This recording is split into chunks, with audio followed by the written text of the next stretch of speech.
Oh, hey. Hey, we're back. It's me. It's the Chevster, aka Chef GPT. I'm here with my boy Dustin Deku, aka Empire of the Elite FF, on the Twitter X. And this is a college football recap show. Obviously, college football recap show is brought to you by Profit X. Profit X is the number one peer-to-peer sports prediction market in the land or the universe or whatever, the multiverse, whatever. It's the best thing that you could possibly do for yourself on earth. So go to Profit X and sign up today using promo code FFD and profit with your friends on Profit X. So yeah, do that. Hey, listen, there's a lot we got to get into. First things first and foremost, how are you doing today, brother? Hey, you know what, Chef?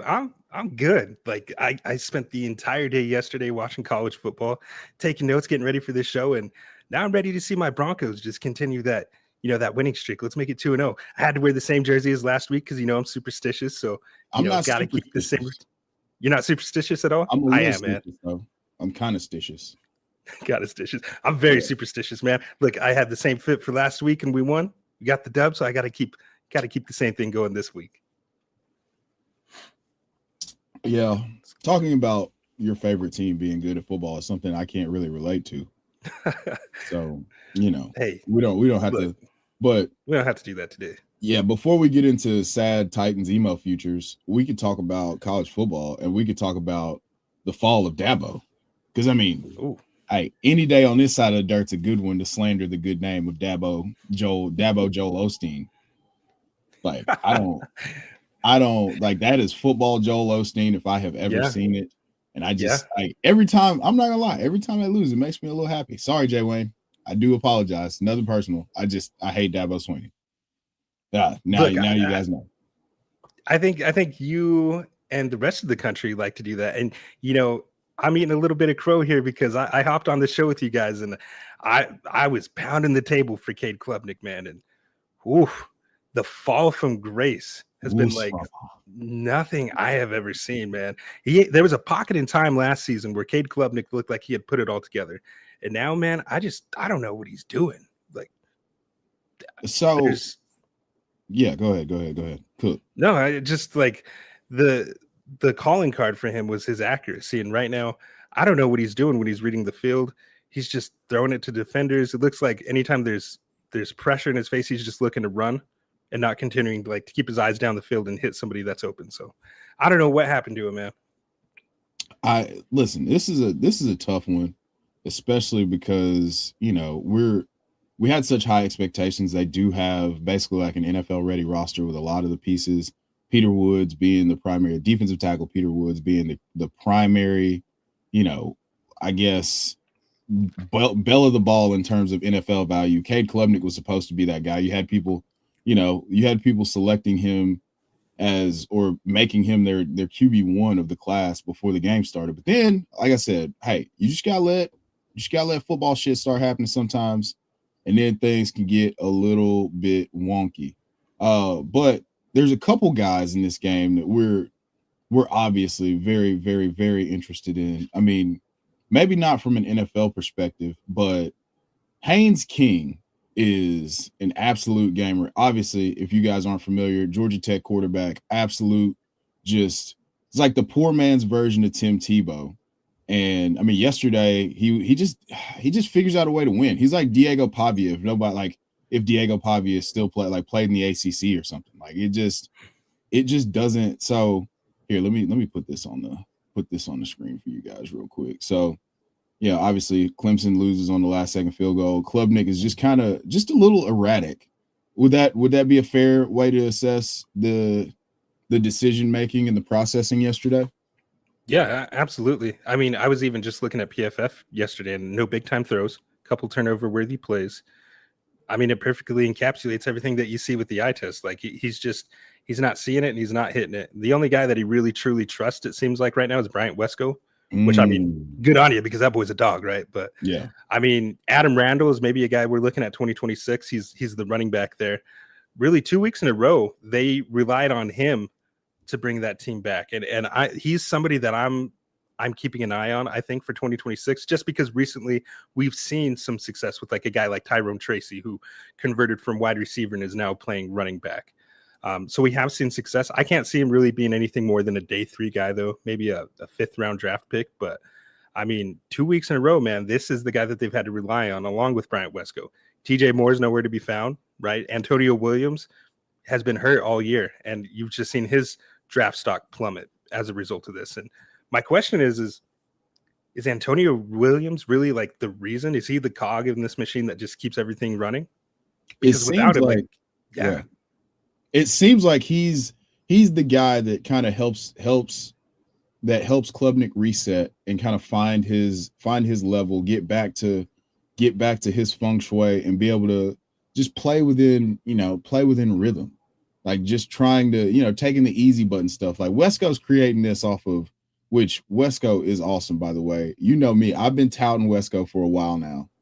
Mm-hmm. And I was like, everybody, like there's TJ Moore. So which TJ Moore I think is going to be fine. If you guys aren't familiar, TJ Moore, wide receiver, part of the vaunted 2027 class. But this whole time I've been Bryant Wesco, and I even sent you, like, we were talking about it before the season. So I was like, it's only a matter of time before Wesco's the go-to guy.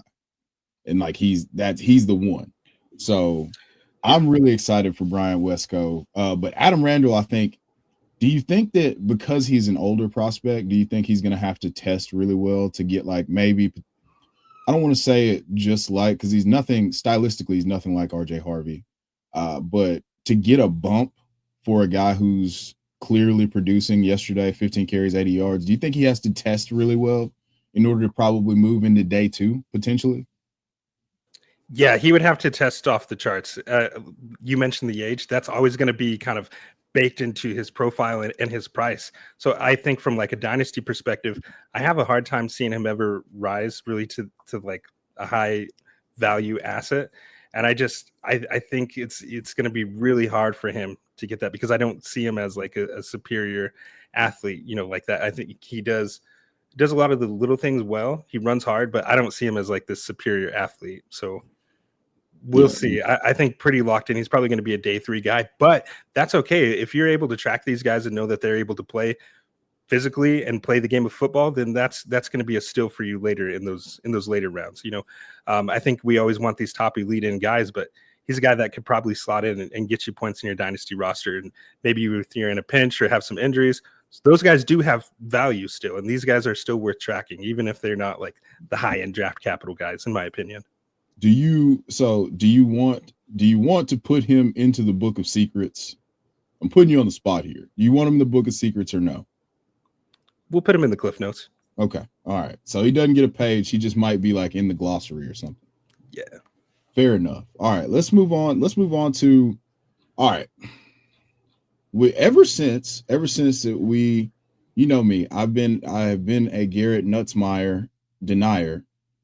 And this class as a whole, like, everybody was saying, hey, the 2025 class is so bad, you just need to wait and get a quarterback there. Like, the 2026 class is going to be so much better. But it hasn't been. The results, I mean, let's be honest, they vary. I mean, it's looking kind of shaky right now. It's looking real Bambi legs if we're talking about this class holding up to the scrutiny of being a much better quarterback class. So what do you think the issue is? Do you think that this is just kind of a, slow start to the season? Do you think that this is something that will correct itself? Who are your priors going into the season? Do you still feel the same way? Is Garrett Nussmeier still your QB1 of this class? We're both assuming Lenora Sellers is 2027, right? If Lenora Sellers is 2027, then as of right now, I still have Garrett Nussmeier number 1. Little shaky, like you said, I am a little hesitant, but I'm still sticking with my training, everything that I've seen before. I think that probably a factor of why we're seeing these slow start from offenses and these quarterbacks is simply because you don't really have a fall camp anymore. You don't have the spring games anymore. You need those live reps in football practice, and everybody's so at that time worried about guarding their players for, spring transfer portal and things like that they're shutting down those games completely. And it's like what you see in the NFL too, right? These teams that aren't necessarily playing in the preseason, you come out and these offenses have a slow start. So I think that could be a factor. But another factor into this is I think that we just have a QB development problem around the country. You have guys like Drew Aller, Cade Klubnik that came in as highly touted 5-star recruits, and you simply haven't really seen the development that you would like from them. Pre-show, you and I were talking about Drew Aller. We're like, look, he has the tools, right? He has some of the intangible stuff, big arm, body, but you just don't see it. You don't see them have him consistently go out there and put the team on his back and try to win. And at a certain point, you have to say, what is going on with the development of these guys? So I think it all kind of plays a hand. But Nussmeier, I mean, look, he's a guy, is he coming out and killing it? No. Last year, the one thing that he did really good was taking vertical shots down the field. And you get him guys like Aaron Anderson, Nick Anderson, Barry and Brown, all these speedsters, and you just figured, okay, look, we're going to get Caden Durham running the ball, Harlan Berry running the ball, and they're going to hit these deep shots to these guys. And it just simply hasn't happened. I think a big part of that is how defenses are playing them. But also LSU finally has a defense. They don't have to go out there and have Garrett Nussmeier go and win the game and, put the cape on and go try to win the game. So I think they're just playing within the game, within the confines of the game. Reportedly, Garrett Nussmeier is playing with some injuries too. I can't confirm that. Those are just some rumors that you see on the message boards. But yeah, I think all of that plays a hand. I think as we continue to go, I think you'll start to see guys like Garrett Nussmeier pick it up. But the 2026 draft class was supposed to be like the strength of it was supposed to be the quarterback class. And so I do have some hesitations now, right? And if Norris Sellers does not declare for 2026, it takes a big hit.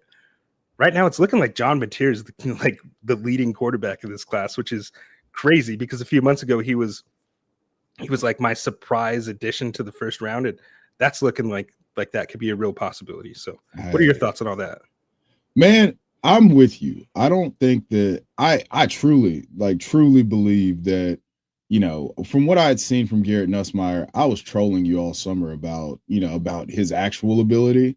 But it seems like they've kind of they've really toned it down and taken some of the, you called him the gumbo gunslinger, and they've taken a lot of that out of his game. It's like they've muted him. Like they just, he was a spicy dish and they took a bunch of cottage cheese and threw it on his game. Like, I don't really understand what they're doing. But a lot of that has to do with the fact that they, as a defense, they took a major step forward, and now they're not having to go to revert to having to just outscore everybody like they did in the Jaden Daniels Heisman year. And with Garrett Nussmeier last year, his first year as a starter, throwing for 4,000 yards. Is that correct? Yes, so, sir. I mean, he's put it on tape. And again, against Clemson in the opener, we had that stovepipe throw on the right pylon where, it just looks like, I mean, that was an amazing throw and catch, and it ended up not counting. But now we've had back-to-back weeks of where he's just their defense has been so good that he's not having to do the things that we thought that we were going to get from him in terms of his ability to affect the game, play in, play out, as far as the just math changing, like, hey, I can beat any coverage and I can just create. I mean, they forced 5 interceptions last night from DJ Lagway. Yeah, 5, man. Yeah. So just not the best, but I do think that he will, because of the fact that he is such a good processor and he is playing the game. I will say this. He's able to play the game cerebrally much better than just about every other quarterback in the class. John Mateer is functioning like a poor man's Johnny Manziel right now. So while, Nussmeier might be taking a step backwards, he's still doing all the pre-snap things. He's still setting the protections. He's still making checks. Those are the things that you want to see, even though we're not seeing the off schedule, the fun highlight plays. There's a lot of, I'll say this, there's a lot of Cam Ward to his game in terms of like what I saw last year in playing off schedule and then just being able to rip something into, off platform into a tight window and, get the ball there and just consistently making those plays. So I didn't mean to spend that much time on Garrett Nussmeier, but the point is he's been the best of what we thought was going to be a deep quarterback class, and it's looking more and more shaky. But what's not looking shaky? Give it to me. What is These 2026 wide receivers, brother. Come on now. Let's get into it. Let's get into it. I know. Let's get into it, man. We went a little bit off schedule, but your boy Jordan Tyson, the bona fide wide receiver one right now. There's no issue. We're not even debating. We're not gonna waste time debating this, are we? No, he's clear cut number one. And if you stayed up last night to watch him, man, you were in for a treat. Him and Sam Levitt were, they were looking like they were getting that connection going again. Sam Levitt just spinning around, doing jump throws to the, across his body to the sideline. Jordan Tyson hurdles a dude for a touchdown. Come on, man. How can you not love that? It's too good. Yeah. It's too good. So unquestioned. Let's just, if you haven't seen it yet, we're going to throw this up here and hopefully please don't ban us, but we're going to throw this up here real quick because if you guys haven't seen this, you need to see it. It was Sam Levitt and Jordan Tyson making magic. Okay. So look at this. Okay. So whatever that was.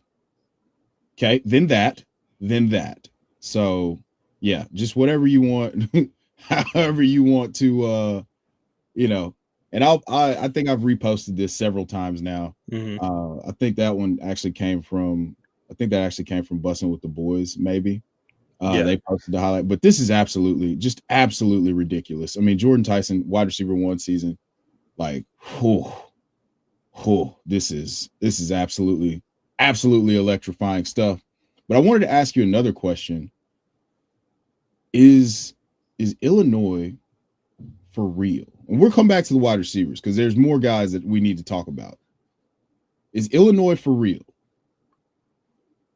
I think so, man. I was interested to hear your thoughts on this, man, because I know you were really watching. What do you think, Chev? Because I have an opinion, but I want to know what you think before I go into this. I had wanted to withhold judgment on this just until next week.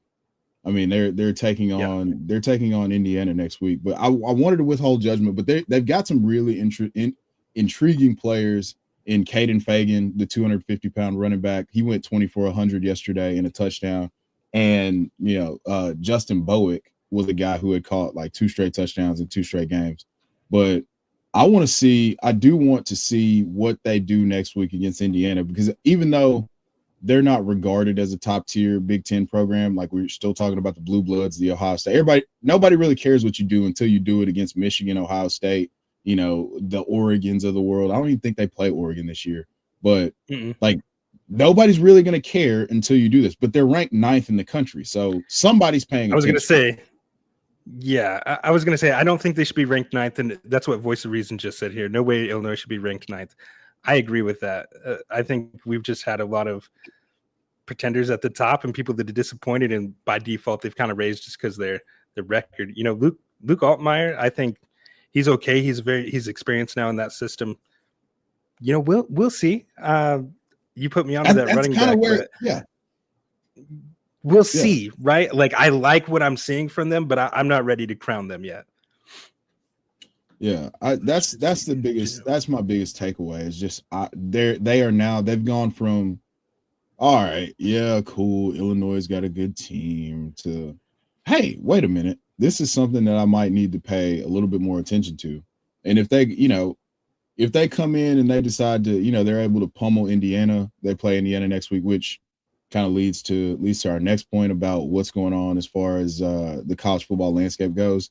Like, we've been in the preseason, like you alluded to, right? Like, we got some heavyweight matchups in week 1.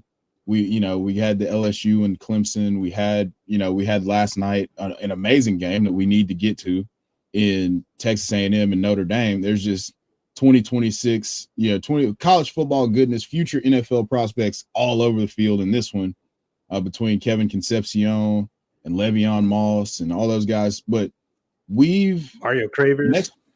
Craver. Oh my gosh, Cravers went crazy yesterday. That was his breakout game, man. I mean, he's a sophomore. We're not going to talk about him for 2026, but I mean, that was his breakout game. What do you have? Almost 200 yards, I believe. I don't have it in my notes. Yeah, but, no, I think he did have over 200 yards. It was either that or very close. It doesn't matter because he made some incredible plays. I've got it in front of me, and I'm going to put it on the screen real quick for everybody. He went 7 for 207. 207, man. It's just one of the craziest plays along the sideline that I've seen this season. Spinning past defenders, continuing to make the touchdown, man. It was just incredible. And I liked what I saw from Marcel Reed. He's a guy that I've been very critical of, at least from like a draft prospect. I don't know if he's an NFL guy. I still don't, but I like the improvements that I've seen from him as a passer. PFF didn't chart him very well, but I loved the eye test, what I saw. Putting that team in a position to win against what was supposed to be a really good Notre Dame defense. Now, they did lose a lot of guys, but like I was talking to somebody in the Discord last night, that's kind of what made Notre Dame so great last year, was that in spite of all the injuries, they had the depth and the players that it was like no matter who they put back there in that secondary, they were able to make a play, right? So it's crazy to see Notre Dame go down 0-2 to start the season. That's, after playing for national championship last year and falling 0-2 right now, it's like, are they already out of it? I don't think so, because they have such a. I mean, I do believe in Marcus Freeman. I do think that they've got to find their. They scored 40 points last night, but it didn't feel like. It felt like they were surprising themselves. Like, it didn't feel like they were comfortable. You know what I mean? And yeah, they got 7 off of a block kick.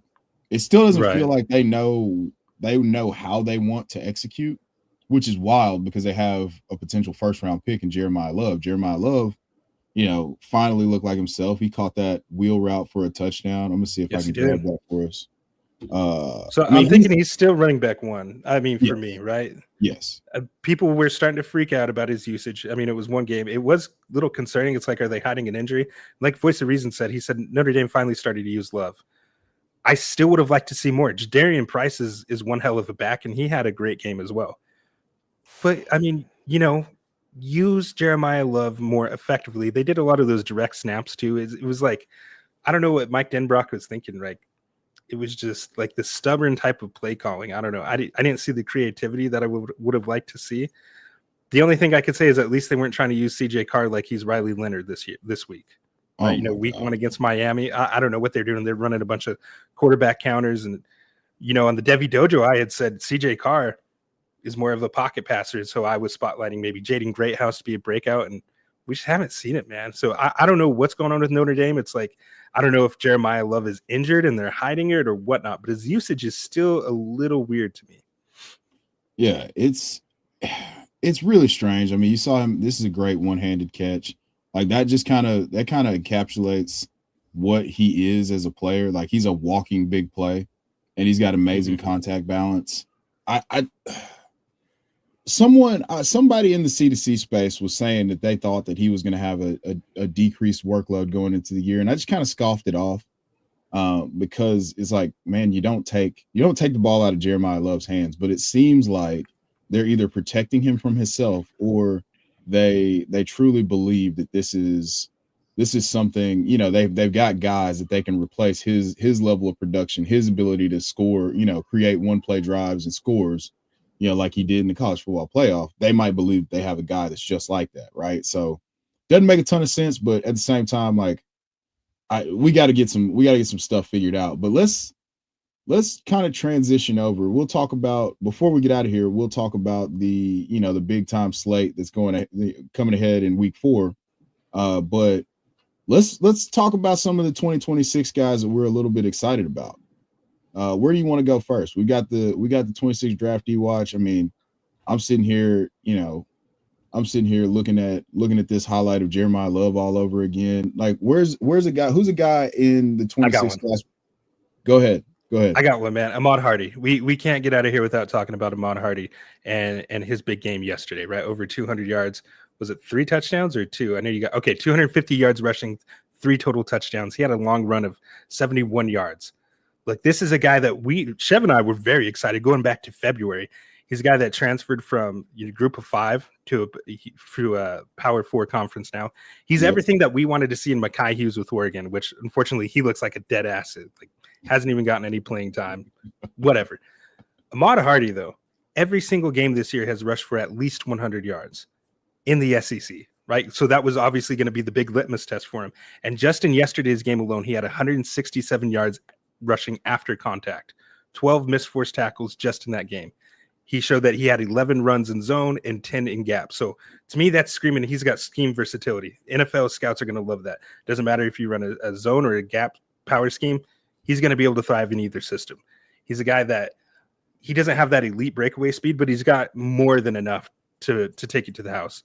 I think he's still a little underrated as a passer. It's not something that you're seeing in his game, but talk about a big riser for me in 2026 to go along with running backs that at the start of the season, people said it was like a down running back class. But now we talked about Jeremiyah Love. We haven't even talked about Nick Singleton or Katron Allen. And Katron Allen looks like a completely different guy. It looks like he's added some speed to his game. Obviously, you got Jonah Coleman, Darius Taylor still out there. Now Ahmad Hardy. You know what? This running back class is looking pretty good. Yeah, so I know you were high on Hardy, man. It's great to see him looking good. And we called him back. You and I both spotlighted him back in February. Oh yeah, that was like one of the first episodes we ever did together. Yes, sir. Just talking about, I was excited about him because I was like, man, this dude runs really hard, and I'm anxious to see if that translates to the SEC level. And so far, it absolutely has. So yeah, that's a big deal. Let's spend a little time because I don't think we've said one solemn syllable about the Penn State backfield on this show yet. And I love me some Katron Allen and Nick Singleton. I was really kind of sad that they both didn't come out this past year. Yeah, still surprising to me, but I think it's the modern landscape of college football, right? What would it have gained Nick Singleton to have entered the draft last year? I don't think he was as good as like Travion Henderson, and I think he would have been drafted probably a little after him, but probably in that same range. Now he's still got to make some decent money, and he's really pushing for that national championship. So, but about the backfield, man, I haven't really seen too many Penn State games this season just because they've all been cupcake walks. But my co-host Chris is a Penn State alum and a big time fan, and he keeps me updated. And man, the little bit that I've seen is Katron Allen, like I said, like he looks much faster. Yeah, which is always good to see. I think he has better vision than Nick Singleton. Obviously, Singleton was just the home run hitter, but yeah, Singleton's a freak. He has the type of athleticism that's going to make people like. I think he could turn in like a high 4.3, low 4.4 if he runs at the combine at 220 some odd pounds, and that's gonna make that's gonna get people's attention. But Katron Allen feels like the more complete back with less overall explosiveness, but it seems like he's added a gear. So we need to see them compete against someone. We need to see them compete against someone worthwhile. No disrespect to small schools. I'm a small school guy, but like it's not. We can't make judgments on these day 1 and 2 NFL prospects if they're playing against FCS Northwest. Dude, shout out to NCAA back in the day for that. But where do you want to go? Where do you want to go in terms of talking about next week? I said we want to talk about the receiver class. We need to talk about Carnell Tate. I can't get out of here without talking about Carnell Tate, some Jacoby Lane, Makai Lemon. I got some stuff queued up for you. Which one do you want to talk about first? Let's talk about Makai Lemon because I don't think we've talked about him at all on this show. Real quick, I think I've said to you in private, like me as a USC fan, I'm loving it because I'm looking at Jacoby Lane. I'm saying, hey, man, we got Drake London again. And then now I'm looking at Makai Lemon. I'm saying, man, we got Ahmad Ra again. And it really feels like that. And yesterday, playing Purdue, it's probably the best competition they played this year. But again, they just look the part, man. Makai Lemon, he's a guy that he's versatile in his alignment. He could play in slot. He could play out wide. Put him in motion. They could do a lot of different things with him. And what I've really liked this season is just the physicality that he's playing with. He looks like he's a little stockier. I think he put on some more muscle. But he's just not going down on first contact, and he's really getting the yards after catch. And I'm loving it, man. And Jacoby Lane, obviously, we know he's a contested catch monster. He's always been that. But now it looks like he's adding a little bit of nuance to his game. Yesterday at the start of the game there against Purdue, they ran a little box fade along the sideline, and you're able to see like just the more nuance in his route running and getting that separation. So I like to see the improvements from them. I think that USC has 3 guys that I'm really watching for this 2026 class. We've highlighted the 2 wide receivers, and then the JUCO transfer running back, Wayman Jordan, is just looking incredible. And I think he's going to be an excellent addition to this running back class. I really like Eric Singleton Jr. at Auburn. I I do as well, man. I just hope Jackson Arnold can continue to get those guys the ball, man. Yeah, that's always a tenuous proposition, counting on Jackson Arnold to do anything competent. That feels gross. Yeah. That feels really gross. So I don't know.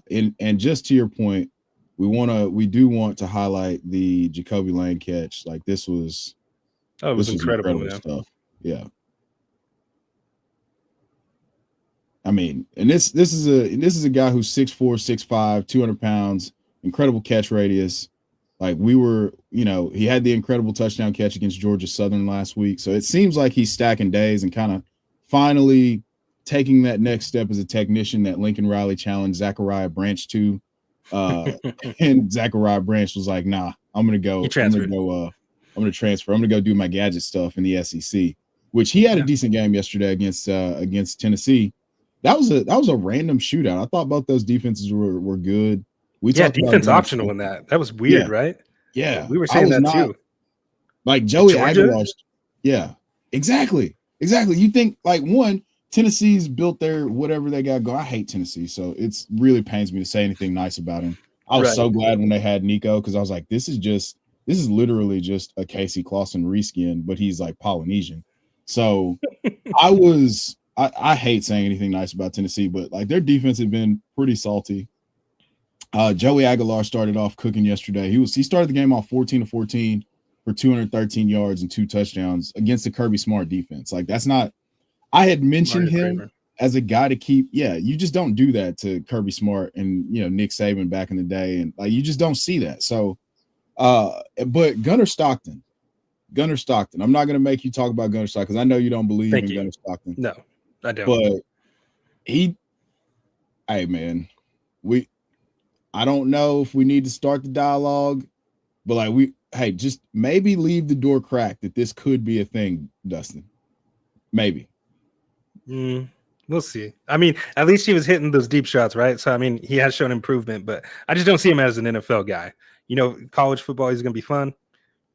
Oh, and that's my guy right there, Cambodian Mel Craver. Yeah, we talked about Mario Craver a little bit, man. Yeah. Craver went 7 for 207 and a touchdown yesterday. That was a big deal.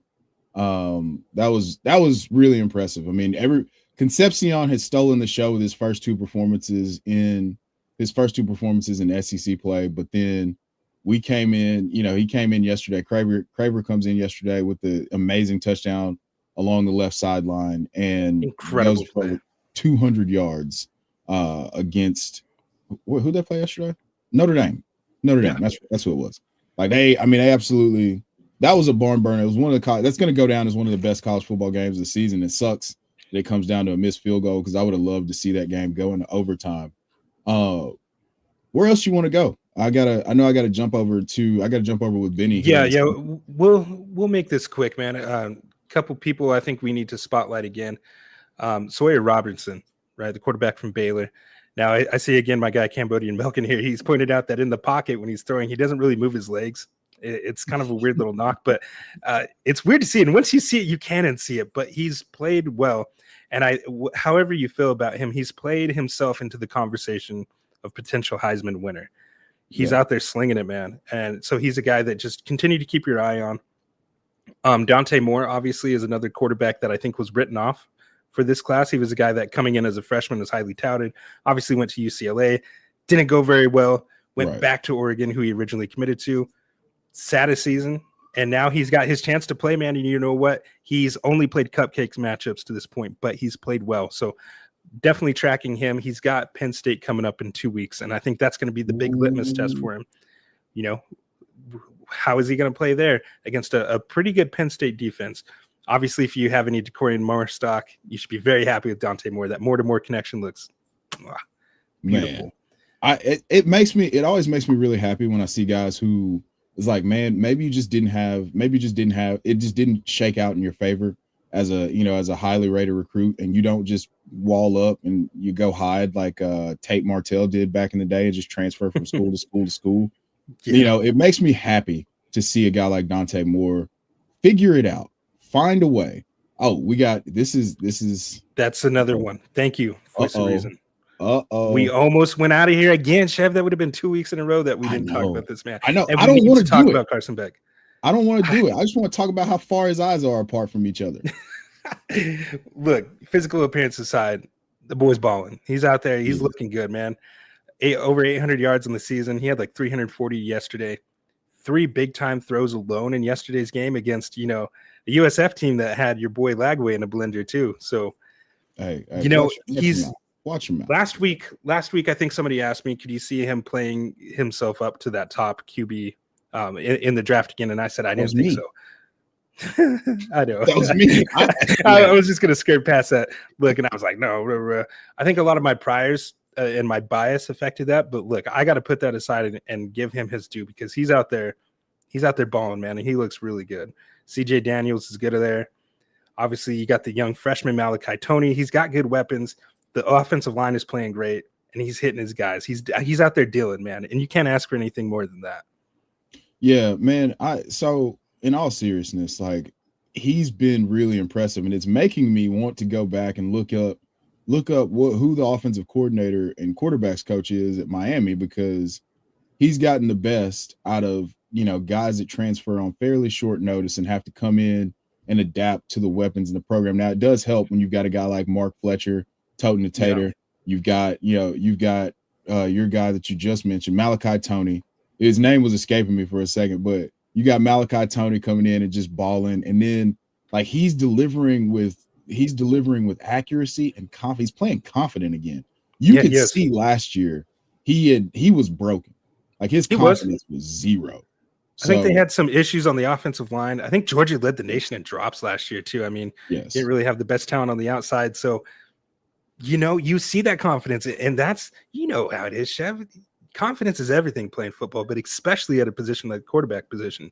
If you've lost your trust in yourself, you're not going to be able to go out there and perform. So look, out there balling in Miami, and good to see, like, college football is better when you have those Florida teams all playing good. Yeah. Aside from the Gators this year, because I don't know. And he was hurt too. Yeah, absolutely. I don't know about the Gators either, bud. So I don't know what to tell you. Gross. But yeah, we've got a big slate. Before we get out of here, because like I said, I do have to jump over for us to jump on the injury report that just went live. So we'll hop over to the redraft channel to do the injury report.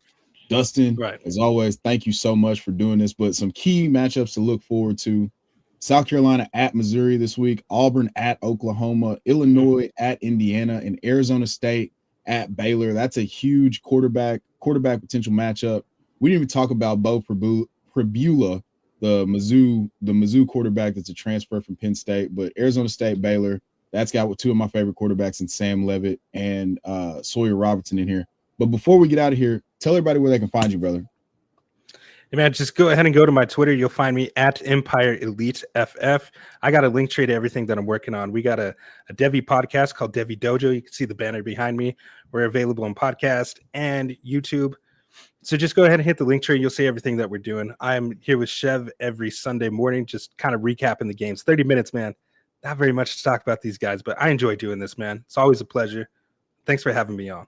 Bro, this is all, like I said, just getting to talk about one of my boys is always going to be a pleasure. So if you want, you want to hop in, we just got the injury reports and everything together. So I'm going to go take a piss and then hop over in with Ben and talk some injuries that lead you and start sits until we get ready for kickoff. So until next time. All right. Oh, I got to end the stream. Oops.